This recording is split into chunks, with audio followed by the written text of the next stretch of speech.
Well, hello, and how are you? Hope you had a wonderful weekend. My name is Marc Farzetta. Welcome to the Farzy Show here at the Steven Singer Studios. Philadelphia Phillies have themselves a weekend. We'll get into that conversation. There was some NBA news that broke over the weekend. Dame Lillard, get this, he might actually want out of Portland. Who knew? Michael Kasky-Blomain is going to join the show for the second time and help break us down, help break everything down for us as far as Ben Simmons and the NBA goes, as well as the NBA Finals. The Flyers make a trade. They welcome in a veteran defenseman. We got so much to get into on today's program. And yes, we will start with those Philadelphia Phillies. How much do you love that? And look, baseball has a way of, as I was saying Friday, pushing you away and then bringing you back in. Just when you thought you were out, they pull you back in, and that's what they did over the weekend. They have a nice little doubleheader going. They got the fireworks going. A lot of people were down there. I had some family down there enjoying the night, except for the second game where they got blown out by the Marlins.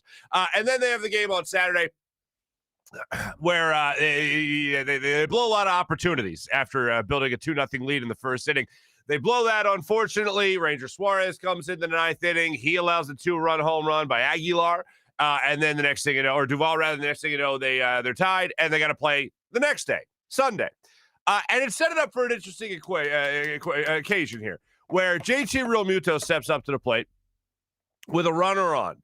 And the second he made contact on a high-and-away fastball with a runner on third base, all they needed was a pop fly, sac fly, that is. And JT said once he made contact, he knew he at least had that. So he knew he had the win in the back pocket already. Tapped it off with a home run, a 2-run home run to win the game. Game one, if you will, against the Marlins. That got the good vibes going already. Then in the second game of a not at all doubleheader, but kind of, you have a home run from Andrew McCutchen. Andrew McCutchen's going to get to 20 home runs this year. That makes you feel nice. And then Didi Gregorius trying to find his swing.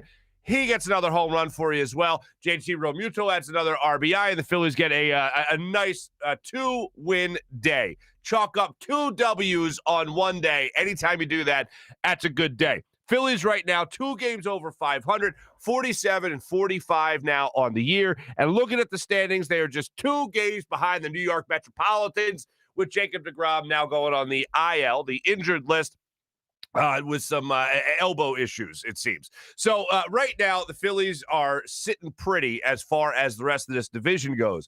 And this occurred to me, and it's what a difference a week makes, really. Because you go in before the All-Star break, 2 weeks, if you will. You go in before the All-Star break, you go up against the Chicago Cubs. You're thinking, all right, this is just a feel-good type of series. Win 3 out of 4, maybe even sweep them. And then you go on with your lives, go on to Boston, go to Fenway Park, try to take 2 or 3 there, going into the All-Star break. Phillies win the series against the Cubs. Phillies win the series against the Boston Red Sox. Phillies come back, and they have this nice little set right in front of them here against the Marlins. And they just start off, they pick up exactly from where they left off. And you know what? I think some other teams in the division might say you hate to see it. I'll tell you right now, I love seeing this. This is exactly what you want. Going into training camp, for instance, when the Eagles are about to get started in a week and a half right now, well, not even a week, and you look at the Phillies, and you see them start to hit their stride at the exact right moment. They get guys back that are healthy. You hope the bullpen starts to work things out for themselves. And right now you're seeing other guys step up, and you'll hear from Joe Girardi in a second. Talk about guys like Falter, for instance, who had an issue against the Cubs a week ago. You see him actually hit his stride a little bit as well coming in from the bullpen. You see some of these other bullpen arms hopefully start to work things out for themselves as well, with Hector Neris coming in yesterday for his first save in, 21 days. Absolutely incredible. He starts to look like he can throw the ball a little bit more than what he has been doing, a little bit better than what he has been doing earlier in the season. It's still, we're still waiting for that long stretch of time where we can look at our bullpen and say, all right, it's still been so many days since our last workplace nonsense. But yesterday was certainly not a day to focus in on that. Zach Wheeler didn't have his best stuff with him yesterday in the second game, if you will, the full game, if you will. But the lineup certainly was there to the tune of 7 runs. And if this lineup can stay healthy, Dave Dombrowski adds some talent, hopefully by the trade deadline. You're looking at a team that not only could make the playoffs, but should win the NL East. Now, I was just looking at the schedule before the before the show started. And I know a lot of people are talking about how easy the second half of the schedule is for the Phillies. Well, let's just take this into account. The Phillies have a really, I don't care what anybody says, divisional games are always going to be tough games. And I know that this division isn't incredible by any means. It's not as good as a lot of people, myself included, anticipated it to be. But if you look at the schedule, the Phillies have 15 of the next 18 games. 50 after the Yankees. They got 2-game series with the Yankees. But the Phillies have 15 of the next 18 games against divisional opponents. After the Yankees game, you got 8 games. You got 4 against the Braves, 4 against the Nationals. This isn't going to be easy. I know we want to bang the drum, and I was doing that a little bit on Friday, talking about how the schedule is so easy. But it's always easier said than done. On paper, it's one thing, and on the field, it's totally different. 15 of the next 18 against divisional opponents. And I know the division isn't supposed to be that great, but we talk about it all the time. In football, we certainly talk about it in other sports as well. Baseball is not any different. These guys all know each other really well. Anything can happen over the next month of baseball for the Phils. And I'm hoping they use this time, as I'm sure you are as well, I'm hoping they use this time to solidify themselves as a legit contender to win the division. 2 games out right now. Go take over first place in the next 2 weeks at most, because the way things are shaping up right now, it is now my expectation for them to win the NL East. And hopefully they just continue the vibes they got going right now. And, Joe Girardi talked about those vibes after the game yesterday, chalking up 2 W's in just one day. Here's the skipper on it. It's a big day for us, because we want to keep the momentum going. We have, I believe, 12 out of 14 games at home. It's important that we take care of our business, that you don't ever look ahead, that you win one game at a time. And we had contributions from so many different people today. A couple home runs to tie the game, and then Janko gets on and Miller has a base hit, and all of a sudden we got stuff going. I think it was in the 6th inning to put us ahead. So just contributions up and down. And that's certainly what it feels like. It feels like you always need every man on the roster when you're starting to make a playoff push, when things are starting to go down the stretch. You want to feel like you're in good hands. Well, it certainly feels like this. And check this out. JT Realmuto now batting .274 on the season, .370 on base percentage. Has just been knocking the cover off the ball as of late. This is the guy that we talk about whenever we reference best catcher in baseball. And I was really hoping his home run in the All-Star game was going to get something going, because you know what this season needs, other than a home run hat, right? Other than maybe a guy like Spencer Howard coming back to the rotation and doing great things for you. Maybe other than signing Cole Hamels, and yes, we'll get to his tryout, if you will, his showcase, as they call it in baseball. We'll get to his showcase in a second. But I would love for this season to have had an MVP chant. Like, I would have loved for JT Realmuto to have been the All-Star Game MVP, and we could just have those MVP chants right there at Citizens Bank Park. But he comes out, wins a game for you, and then goes out in the second game and gets you 3 hits. So he's riding a high. And everybody in your starting lineup yesterday got you a hit, which is just great to see. But let me just touch on this before I get to another good thing. That was a positive note.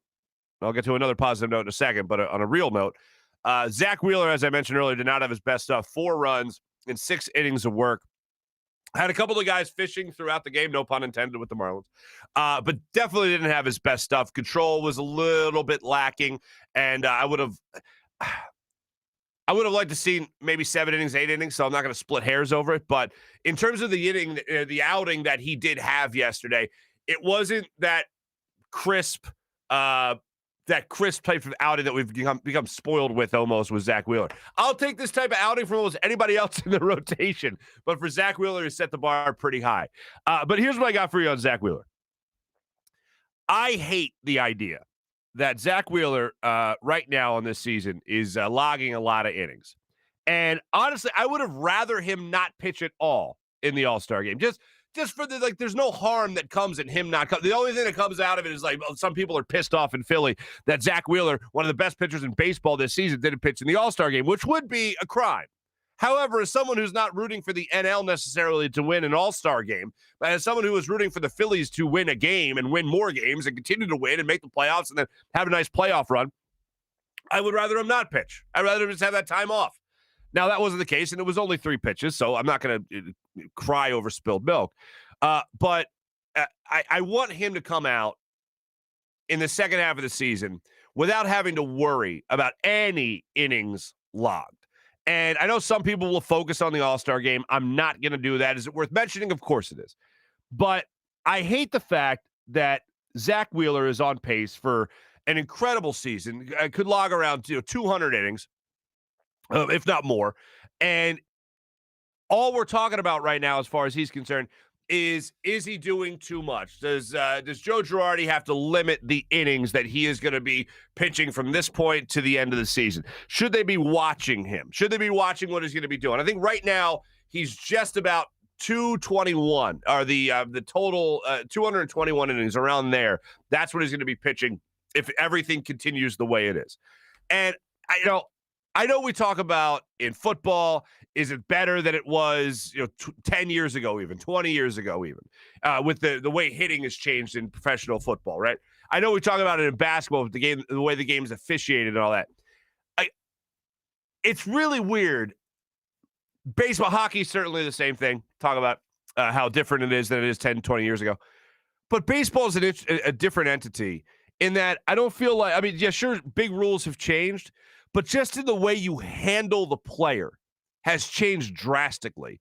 And there is no way. You could argue the safety of a player in other sports, and concussions have certainly played a big role in that. But just in baseball, you're talking about pitchers and the way they're handled. This guy's having a great year. Do less. Because of the injury factor in baseball, with how hard guys throw nowadays, how everybody is, popping the mid at 95, 98, 100 miles per hour, starting pitchers, even Zach Wheeler being one of them. I feel like anytime you have something really good going with a pitcher, it's, hold on, don't have him do too much. And it's like any other sport, you would just continue to use him and use it. If he's doing great and he's doing well, you're not going to limit his minutes. You're not going to limit his snaps. You're not going to limit his ice time. You're going to have him go out there and keep on going. In baseball, it's, we got a pitcher. Mind the arm. And that's where we are right now with Zach Wheeler. I don't like it, but I understand why it's a conversation. It's just so odd to me that you have a guy having such a great year, and it's man, we got to hold on a second. In case we're in position for a playoff run in September, we got to make sure we limit this guy's innings. So here's my only request.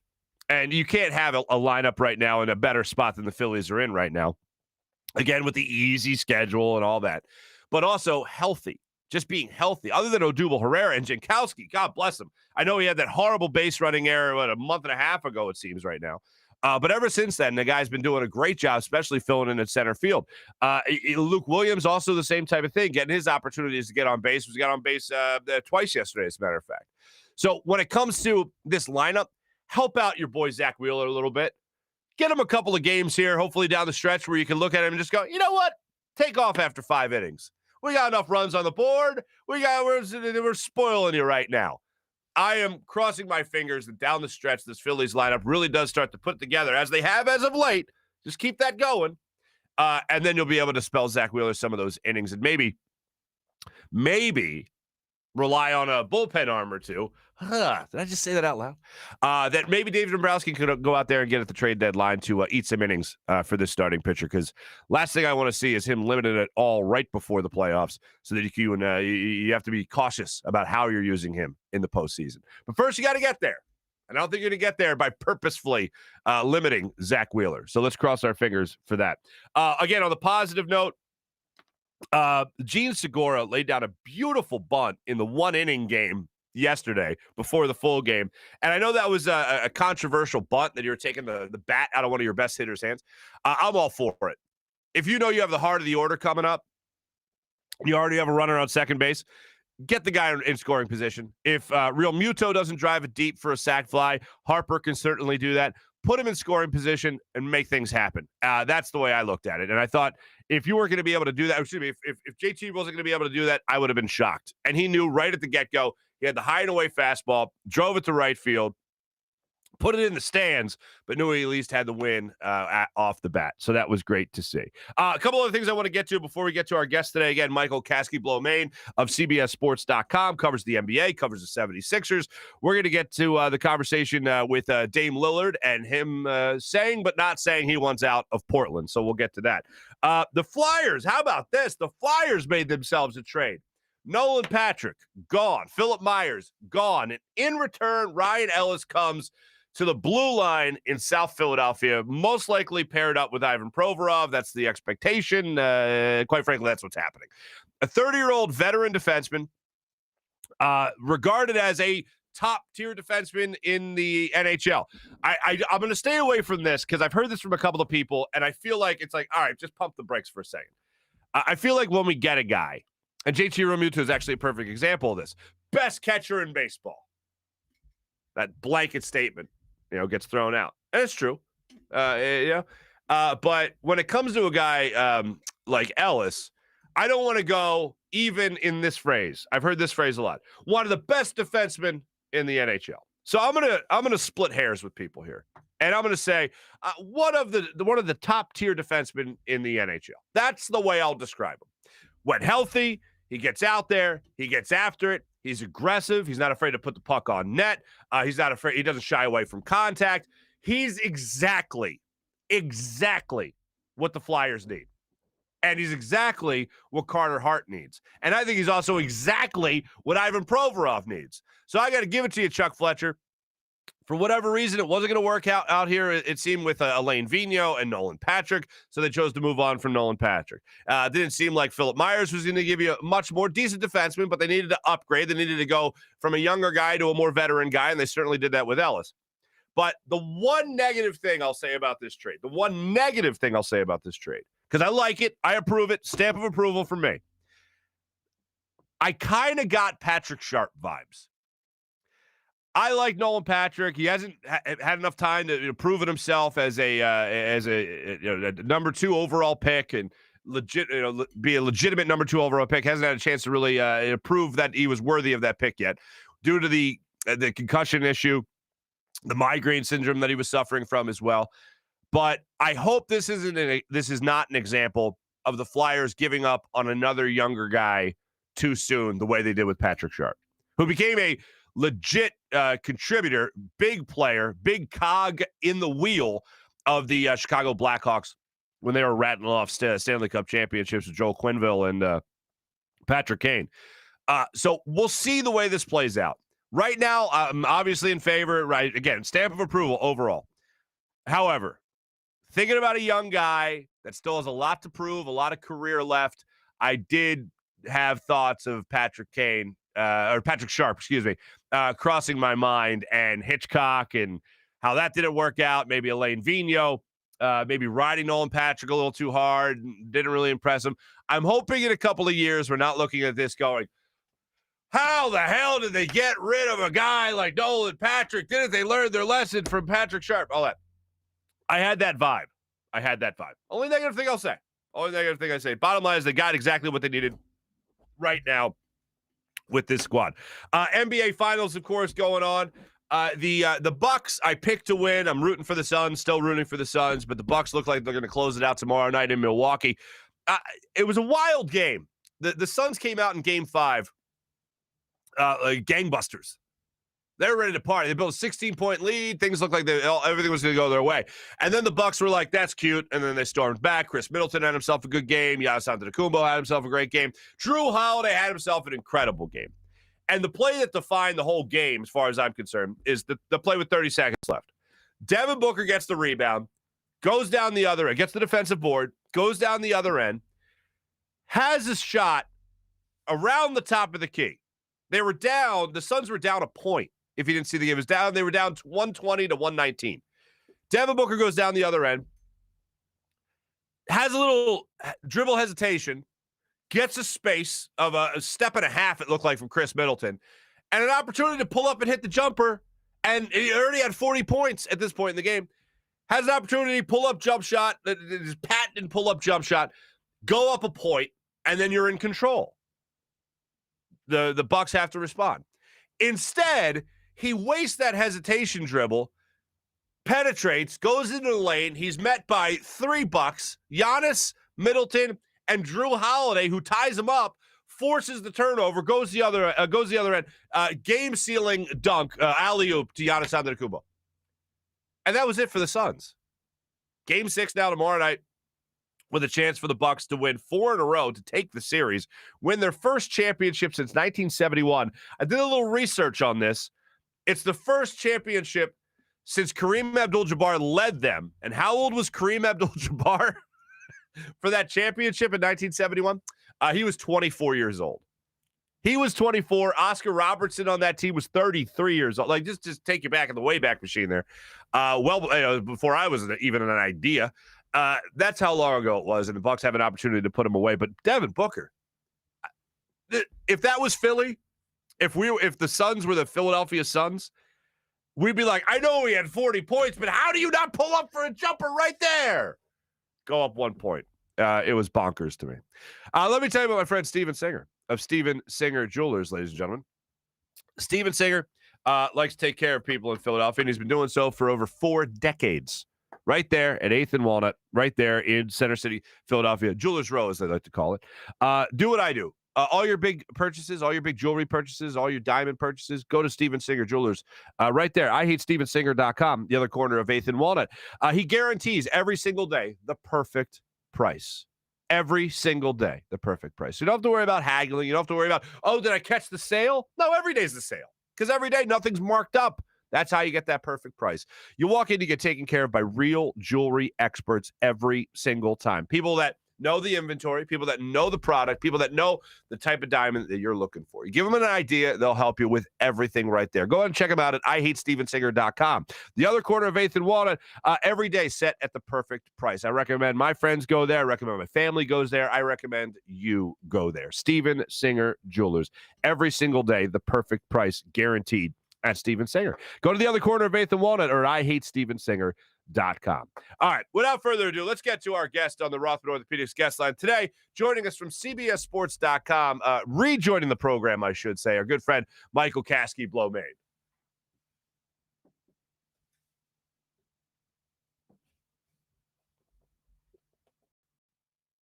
And joining us once again on the Rothman Orthopaedics guest line, our good friend from CBSSports.com, NBA writer, Michael Kasky-Blomade. Michael, what's going on, brother? What's up, Mark? Thanks for having me on again, man. Appreciate it. My pleasure. Michael KB to friends and family, for those that don't know. Michael, you say the name so good, though. I like hearing you say the whole thing. I just, what can I say, man? I like culture. We got a lot to dissect as far as the 76ers go. There, the story here in Philadelphia right now, the Phillies obviously starting to win some games, and that's always a good thing. But when it comes to the 76ers, a lot of people still have that real bad taste in their mouth from losing Game 7 to the Hawks.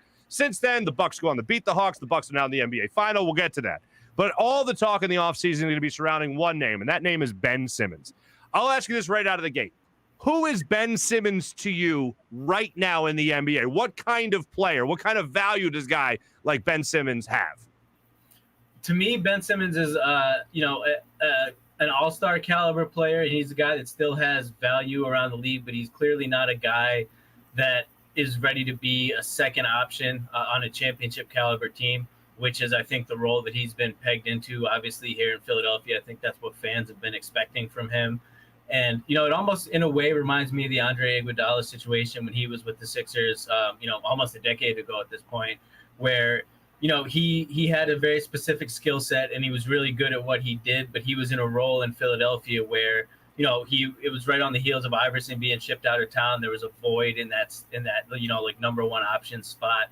And people were looking for Iguodala to be that guy. And, he never quite panned out in that role in Philly. Obviously, he moved on in his career to have tons of success elsewhere, like mainly in Golden State, obviously, where he won a finals MVP, was a part of 3 championship teams in a role that was better suited for his skill set. And I think, it's almost similar to the Ben Simmons situation where, to me, he's still a very valuable player and a very good player and a guy that's, obviously going to have a long and successful career in the NBA. But, I think maybe the expectations in terms of what he could be or what he could be in the constraints of how the Sixers are currently constructed needs to change. I don't think he's a guy, up to this point at least, that you could rely on to be the secondary, option on a team that has championship expectations. If you have, a couple other guys and he's maybe the fourth or fifth guy that you're, relying on for offensive production, and he can concentrate on, playing really good perimeter defense, hitting the rebounding on both ends of the floor, getting other guys involved, which is obviously his strong suits and where he shines. If he's in a role where he can do that, I think he's still obviously a very valuable player. But until the Sixers put, other players around Joel that can generate their own offense, I think they're going to continue to run into the same issues that they have the past few years.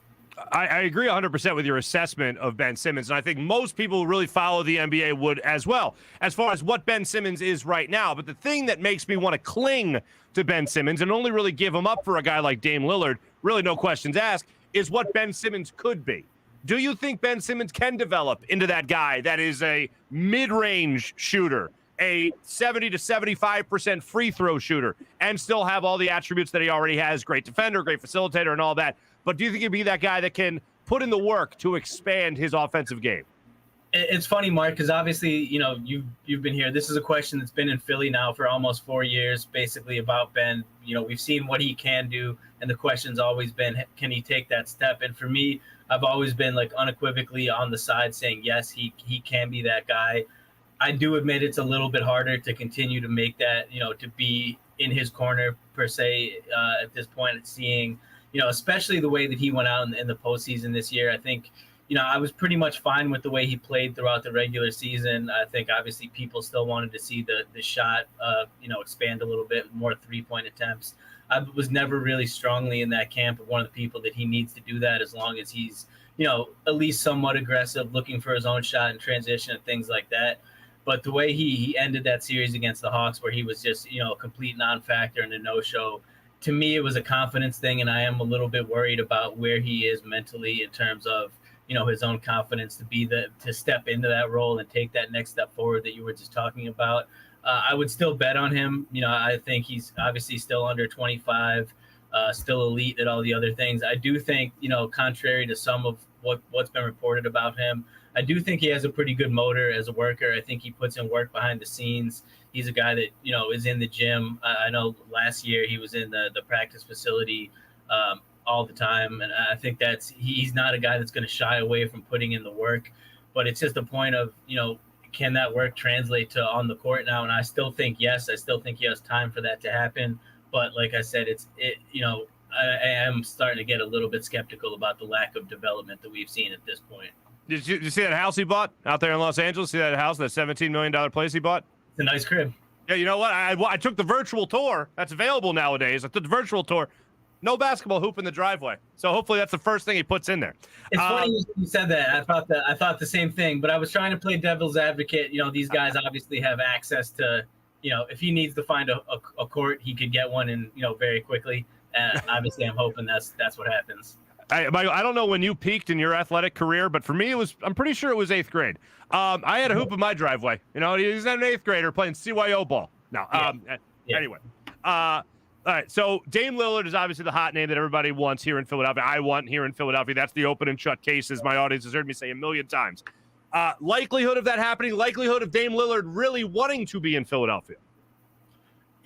Mark, I think that the likelihood of him wanting to be in Philadelphia, I think it would be as high as him wanting to be anywhere else. I think the hurdle is going to be him fully wanting out of Portland. Obviously there was reports over the past couple of days that he was going to request a trade. He came out publicly at Team USA practice in Vegas and said that wasn't necessarily the case, but that he, is basically in his prime right now. He doesn't have time to waste, and he wants, Portland's front office to basically act, to make the team around him better. I think it's fair to be skeptical of if they're going to be able to do that, given, their resources and where they are and their roster is currently constructed. And if, I think that if they don't make noticeable improvement, then, maybe he will take that next step and ask for a trade. And at that point, I think for him, it'll be all about which team gives him the best opportunity to get that elusive title. And, on paper, if he's talking about joining a team like the Sixers, I would have to imagine that would be pretty high up on his list, given, how close that they've been as a team in Philly, and, his skill set combined with that of, a guy like Joel. I think I would, from anything I've heard, he wants to win. I don't think location would be a thing. So, it's a possibility, but to me, it's just I think you got to keep an eye on the situation in Portland. I think his first choice would be to stay in Portland and, have that team, build that into a championship team with him as the main guy. But if that doesn't work out by maybe the trade deadline, anything could happen. Oh, yeah. So that's what I was going to ask you. What's the more likely scenario, that they trade him before next year, or they trade Ben Simmons, that is? They trade Ben Simmons before next year, or they trade him at the deadline of next year? If I had to bet right now, Mark, I would say I think he'll be back in Philadelphia to start the season. I think it's more likely that they'll, kind of slow play it and potentially, because once the season starts, you never know, teams don't perform as well as they hoped, or some teams do better and are looking to improve to make a championship push. Players become available, where over the summer, the offers so far that we've seen floated out in terms of the rumors and reports for Ben Simmons, they're not the type of deal that's, going to get it done basically for what the Sixers are looking for. They're not deals that if you look at it, you wouldn't say, this deal is immediately going to make the Sixers better, which is really the only way you trade Ben at this point. You have, an open championship window around Joel. You're not looking to get, draft picks back, players that might be good in a couple of years. You're looking to get a guy or two that you can plug in right now that has experience and, a high ceiling that could take the Sixers to the next level. And there's just not a lot of those guys around, save, if something shakes out in Portland and Dame becomes available. That's why I think that, Mark, like you were saying, that's the one guy. And I agree, because players like that, don't become available often in the league. And a guy especially like that would fit, pretty perfectly on the Sixers next to Joel. At that point, you got to do whatever you can to get him. But short of something like that, or potentially Bradley Beal, if he, things came to a head in Washington and he became available, maybe you go after him. But I just don't see a lot of high-level options for the Sixers during the offseason with moves to be made. It's another relatively short offseason. It's already, mid-July. The finals are still going on. They have a lot of players will be in, obviously, Tokyo for the Olympics, and then training camp starts again in September. So I think there's just probably not going to be a ton of movement in the summer, and I think it's more likely that we'll see, they'll bring him back, get the lay of the land, see how he's playing, make some changes, in free agency around him and Joel, and then, go from there. All right. Now, it's interesting you say that. So I'm watching the NBA Finals right now, and I'm really enjoying the finals. Got Game 6 coming up, obviously, at the time we air this tomorrow night, Tuesday night. I watch Giannis, and I'm just amazed. And I know the Bucks, they didn't exactly have a healthy Nets team to fight their way through, but they still fought their way through that in a 7-game series. But I'm watching Giannis throughout this entire playoffs, and I'm watching him now in the finals, and I'm just thinking, Ben Simmons is a very similar build to him, very similar in defensive capabilities, very similar in power and all that stuff. But Giannis just wants it, man. Like, there's nothing that will deny Giannis Antetokounmpo from going after the rim. And Ben just has that off switch. And it goes to show you, this is what it means to me. It shows me at least that how much mindset and mentality play a role in how good a player really can be. And Giannis really, it won't be denied. And as you alluded to earlier, especially in the playoffs, Ben was looking for reasons to be denied. 100%, Mark. I think you nailed that with the comparison between those two players, because to me, it comes down to confidence at this point. Giannis, like you said, he has the confidence in himself, and he has that drive that he knows, for him going to the foul line this entire playoff has been a spectacle. It's been a charade, obviously, with the fans counting. He's had air balls. He's made some. He's clanked some off the side of the backboard without hitting the rim. But the main thing is, every time it hasn't stopped him from being aggressive. It hasn't stopped him from attacking the basket, because he knows that's what's, not only what's best for his team, but that's what, they need him to do to win the game. And I think that's just where Ben's at right now, where he doesn't have that, that internal drive or confidence to be like, listen, I got to continue to do this. I think, some people have said that maybe he doesn't want to be embarrassed. And I think that's a legit possibility, because Giannis has been, to go up to the foul line like that, to have your free throw shooting be the story that Giannis has been this postseason, to have, all the fans counting down for you and the air ball consistently. And then he comes out and drops, 40-point games. I think it's just, a mental thing that he's established in his mind, that he's, a dominant player. And I think Ben, obviously easier said than done, but that is a model that Ben could follow. because even when he is, not necessarily converting his free throws, but when he's attacking the basket and being aggressive, it opens things up for everyone else. And I think that was definitely part of the problem in that Hawks series. He was playing so tight and tense. The defense obviously didn't have to react to him much. And at that time, it was easier for them to, spread out on all the other players on the floor. So, I definitely feel the same way when, watching Giannis in terms of, this is a potential blueprint. Now, obviously, I think Giannis is better than Ben, even at his ceiling, at least right now. But it is absolutely a blueprint that Ben could see and be like, listen, this guy has a very similar skill set to me, and he's able to have this impact on the highest level. And it just starts with him, putting his head down, being consistently aggressive, and not worrying about, what happens if he gets to the line. Am I going to miss it? Am I going to be embarrassed? Am I going to airball it? He just, puts his head down and takes the contact for the good of the team. And that's definitely something that Ben could, learn from. Two more quick ones for you here. Speaking with Michael Kasky-Blomain of CBSSports.com. Follow him, by the way, on Twitter at @TheRealMichaelKB. Always a great follow for everything basketball with Michael KB here. When it comes to this NBA Finals in Game 5, I'm watching Devin Booker get a rebound with 30 seconds left. They're down a point. He dribbles the length of the court, penetrates the lane, gets into the paint, and then he's collapsed by Chris Middleton, Giannis Antetokounmpo, and Drew Holiday, who forced the turnover. Why didn't he pull up for a jump shot? He had Chris Middleton beat. I'm watching. I couldn't believe what I was seeing from Devin Booker. What was he doing? Yeah, he got a little too greedy there, Mark. I agree with you. His specialty is pull-up jumpers. He had Chris Middleton on his heels. He had the opportunity. I think he just got, wanted to take it in a little bit further. And obviously that was a play that ultimately could be the series, the series clincher. Drew making that steal and coming down, and Giannis gets the alley-oop dunk and the foul on Chris Paul. That's one that obviously we'll be seeing like a lot of years from now, assuming the Bucks pull it out. But, Booker is still as good as he's played. I think to me, that's one of those things you can kind of chalk up that maybe the moment got the best of him. He was trying to do a little bit too much in the time. This has been, obviously not only his first finals, but his first playoff run. So to me, when I first watched that, it was an obvious mistake. And I thought it was just, the moment and the magnitude of the situation, I think kind of blinded his vision a little bit. I'll tell you what, 8th grade Marc Farzetta pulls up for that shot. I'm just saying. Oh, yeah. Last thing for you.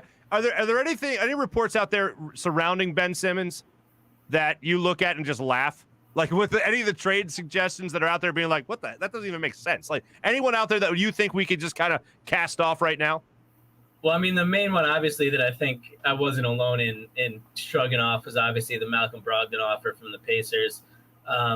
There's just there's no basis there. Malcolm Brogdon's a fine player, but in no way does he raise the Sixers ceiling. And more so just suggestions, not official reports from, reporters or things like that, but more just scrolling through Twitter. You see some of the trade ideas that I guess mainly Sixers fans throw out there.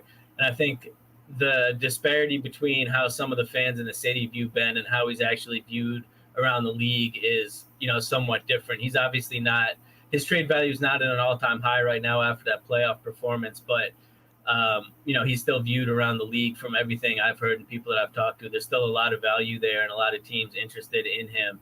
So to me, I think a lot of these offers that you see of players that are, not even near all-star caliber level or, offers based off, picks, they're pretty easy to shrug off. And I think Daryl Morey knows, Simmons is not the type of guy that you trade for pennies on the dollar. So any of the reports that are anything less than, basically an all-star caliber player, I think are pretty safe to look the other way on. I'm with you. Just a yes or no answer is all I need right here. Will there be a Game 7 in the NBA Finals? I hope so. Well, that wasn't my bad. That wasn't a yes or no. Okay. I'll go with yes. I mean, the Suns have been pretty resilient all season. It's going to be tough to see them with their season ending with 4 straight losses to the same team. So to me, this finals has been super entertaining, and I would definitely like a Game 7. So I'll go with yes. All right, Michael Kasky-Blomain, always great catching up with you. Make sure you follow this guy for all your NBA needs when it comes to the Twitterverse, the real Michael KB. Follow him there. Also, read all his stuff on CBSSports.com. Michael Kasky-Blomain. Michael, thank you much. Thank you so much for joining us here on the Rothman Orthopaedics guest line. Always a pleasure catching up with you, my friend. For sure, Mark. Thanks for having me on, man. Appreciate it. Absolutely, always a pleasure.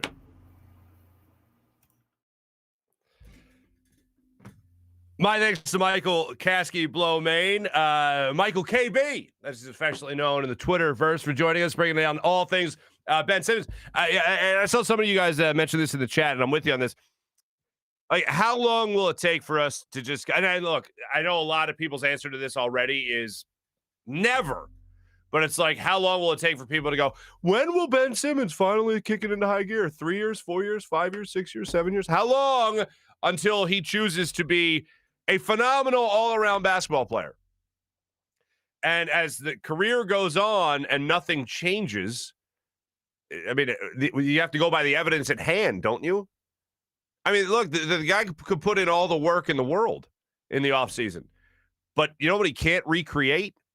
The high stakes of playoff basketball and throwing it down with 3:30 left in the game 7 against the Hawks. No, I'm still not over it. It's just, even after we got off the call last night with Michael, I was just thinking to myself, I'm still pissed off about it. I don't know when I won't be pissed off about it anymore. And maybe the Game 6 loss in the Stanley Cup final to the Blackhawks, maybe that's the last time it was this tough for me to get over a loss where I just couldn't believe it. Like they lost that game. The year following that, the Phillies with Roy Halladay on the bump against Matt Carpenter, losing, what was that, a 1-0 game? That took a while to get over.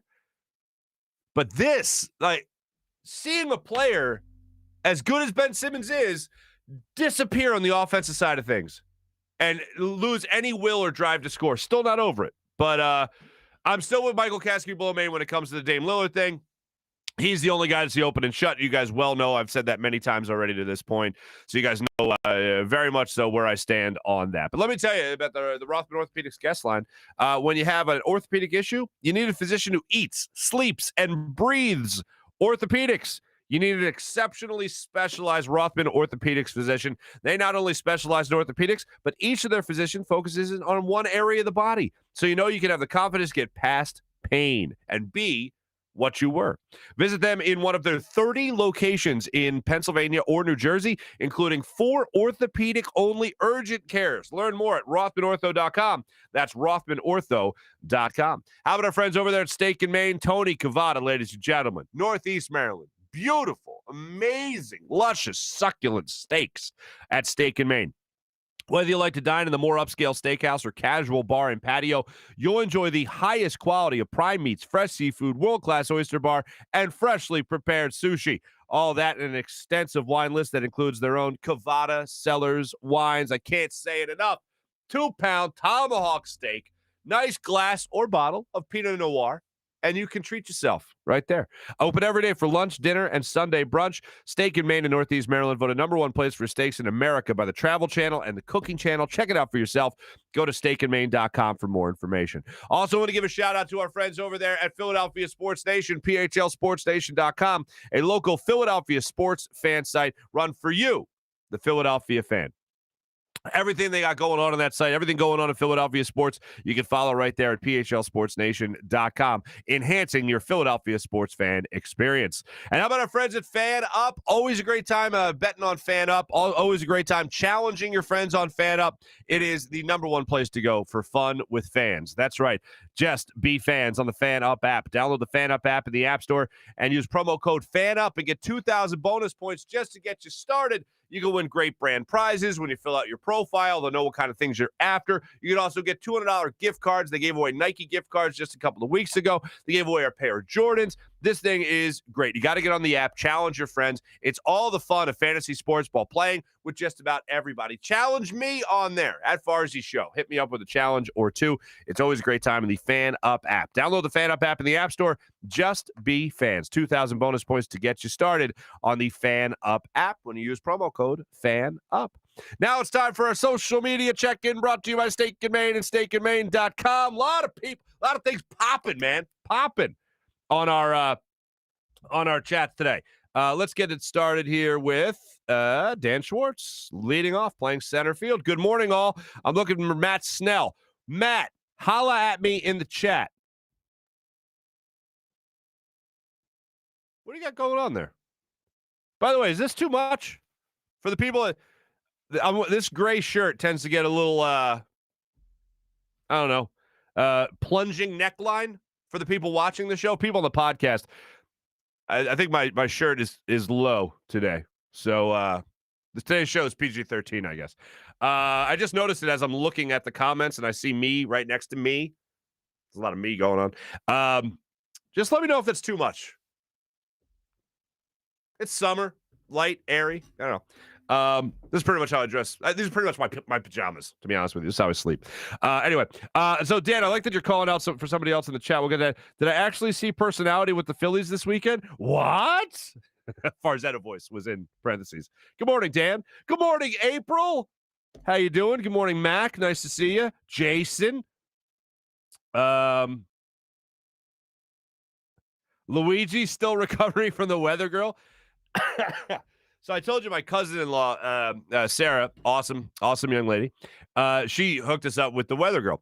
She came over on Friday, as a matter of fact. And I know it was just to see us, but what I really, really think it was about was to just glom the credit for her lining us up with our new friend of the show, Annika, who crushed it, by the way. Nailed it. That was one take, that weather report from Friday. My buddy Bennett hit me up and he goes, hey, just out of curiosity, what is it with the people in the comments and the weather girl? They know they have the weather apps on their phone, right? I was like, yeah, they just thirsty. Philly Media 64. Yeah, Dan, we're going to get to that in the morning rush because it's pretty amazing. What else do we have? A lot of stuff with Dan's little project he worked on. Mally, what's up, Mally? How are you? Sean, R.I.P. Nolan Patrick. Julian, crazy Saturday trades. Low bet. Look, I always say that I want my teams to be in win now mode. All this wait and see stuff, thanks but no thanks. Like, I get a situation where, oh, wow, we've gone all in so many years, time to rebuild a little bit. I get it. I was on board with Sam Hinkie. I was on board with it. I said, all right, I'll give you a couple years here. Going into year 4, all right, bro. Let's start getting it going here a little bit. All right, you just can't keep on tanking. Jacob, love the Flyers move. Jacob, I'm with you. I think it's a great move. It's exactly what you needed right now. And that whole Nolan Patrick, the only thing, like I said earlier, it just gave me a little bit of Patrick Sharp vibes. But I'll deal with that because of what you're getting right now. Dan, thank you. We applauded the video montage from Friday. Much appreciated. Benny, good morning to you. Jacob, what's popping? Matt, hello again. Sean, what's up? Brian, weekend bender, but I made it. Brian, what were you getting into, my friend? Hope you're having yourself a good old time. April's checking in saying, I think mentally Ben Simmons is gone here. Might still be able to play somewhere. Not as a number 1 or number 2. He doesn't do good with pressure. Oh, you know what, April? That actually reminds me, and I agree with you. That actually reminds me. Somebody hit me up on Instagram saying that they didn't like my comparison to Malcolm Brogdon and Tobias Harris. They broke down the skill set and all that. I agree. Skill set wise, they're not at all the same player. You're talking about Brogdon, who's a much better defender than Tobias Harris, and much more of the 3-and-D is the term used nowadays. That's the term the person used in the chat on Instagram. I wasn't talking about skill set. I'm more talking about Tobias Harris is maybe a number 3 in terms of scoring ability. Like, he's at best a number 2, especially on a team where you have a Dame Lillard or a Joel Embiid, as you do now. He's at best a number 2, but he's really a number 3. Like, I need a guy to come in here and be a legit contender to be the number 1 scorer on this basketball team playing with Joel Embiid. That's what I need. That's what I want to see. I need someone to come in here, be a ball-dominant shooting guard. That's what I need. And right now, you don't have that. I don't like relying on Tobias Harris to be my second best scorer on this team after Joel Embiid. I need someone that can be a much more consistent shot creator off the dribble for himself, like a guy like Dame Lillard can be. Yeah, in terms of skill set, they're not at all the same. But in terms of what they would bring to this offense, they'd be a number 2 scorer at absolute best. I need a contender for number 1. On their best day, yeah, sure, they're a number 2. But the best day ain't consistent enough, unfortunately. So that's where I go there. Let's say, James. Got to shout you out, James. James, good morning. Driving in from the shore but got to catch most of this on the podcast. Just popping in for a bit before we load up the car. Unfortunately, that includes the kids too. James, for all the dads out there, you're about to put in work, my friend. You're about to put in that hard dad work. Loading the car, getting the kids ready, that's a full day right there. That's a full day unto itself. I now totally get the days where we come back from a road trip. And we lived in Rochester, New York for a little bit, like 3 years. And my mom, as I mentioned before, is from Baltimore. And our car trips on like Christmases, going from Rochester to Baltimore, that was like a 7-hour drive. Any of those road trips, like I totally get now why my dad would like get home, unload the car, and then he would just be dead to the world. Just sit on the sofa, just whatever you guys want to do. Just I'm done for the day. You know, that kind of thing. I totally get it. Even on the short car trips of like 2 hours. Oh man, you're doing work. You're doing work. So shout out to you, James, coming back from the shore, going down the shore. Sealski shout outs. What would be a show without it? Jerry's in. Happy Monday. No one cares about Wolf. Who's Wolf? What am I missing?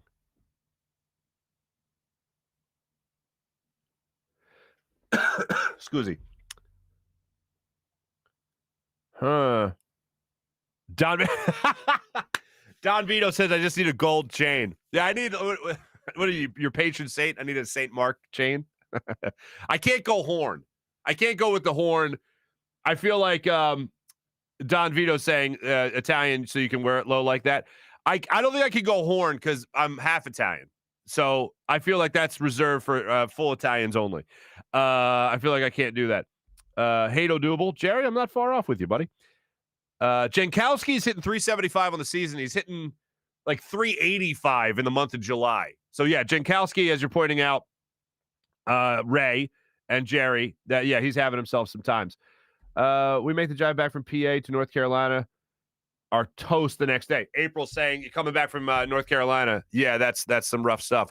By the way, yeah, Dan, I am mentioning you and your bracket in the Morning Rush. And April, you're getting a shout out in the Morning Rush. That was our check-in, our social media check-in brought to you by Steak and Maine at steakandmaine.com. Let's get into our Morning Rush brought to you by Sky Motorcars and SkyMotorcars.com. Ladies and gentlemen, here we go. Let's start it off with Dan. Dan made a bracket. A big old bracket of, I guess this is sports. Hold on, Dan. I had your tweet here in front of me. I want to make sure. I want to do you right here. Philadelphia Media Tag Team Wrestling Tournament, Field of 64, 4 regions.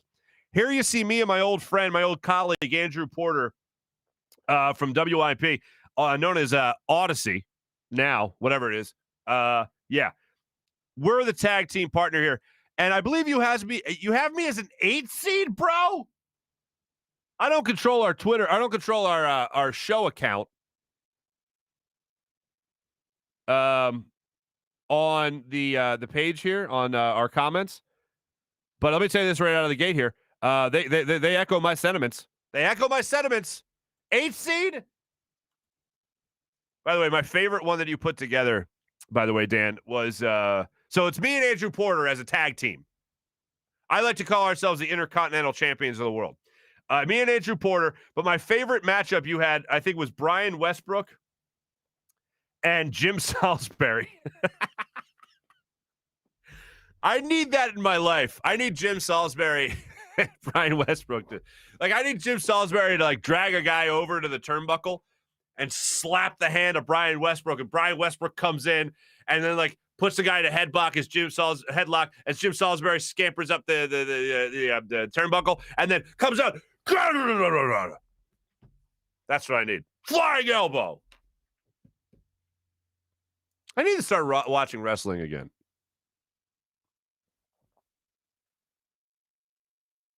I need to watch that again. I feel like I'm missing out on some primetime drama. Thank you, people, saying that the 8 seed is just flat out disrespectful. I can't be biased. It's random. Oh, these were random? Oh, Ray, you're half Italian as well? You've been rocking the horn for years? All right, yeah, to each their own. Like, I got weird rules that I try to follow, just guidelines. One of those rules, and somebody actually applauded me recently for this, I don't wear a jersey of anyone I'm older than. That's one rule. So, like, I got a Petey Cavilla jersey. I'm sure I've mentioned it before. I got a Randall Cunningham jersey. I mentioned that before. Let me just see how the other matchups you just have real quick. Ruben Frank and Mike Sealski is a pretty tough tag team championship. And by the way, Dan, I like that you wrote these out by hand in this manner. For those that don't know, Dan has a windowless van with black and white photography all over the place. Just in case you see it rolling by. All right, that's Dan's shout out right there. So we'll go through that as time goes on here.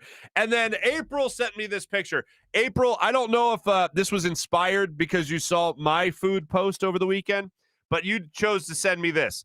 For those that don't know, this is a picture of garbage that April sent me. That's called mint chocolate chip ice cream to other people. I refer to it as trash ice cream. And it was quite the hot button issue last week.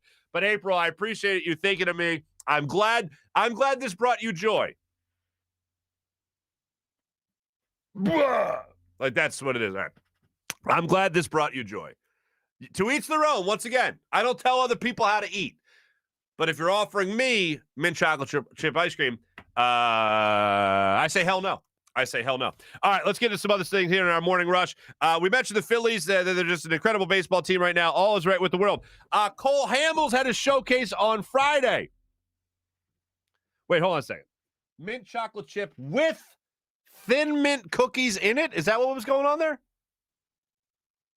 Points for creativity. Points for creativity. Good hustle, April. I see what you got going on. Nice hustle. All right, here's what we got. Cole Hamels, Friday, showcase. 88.5 miles per hour was his fastball.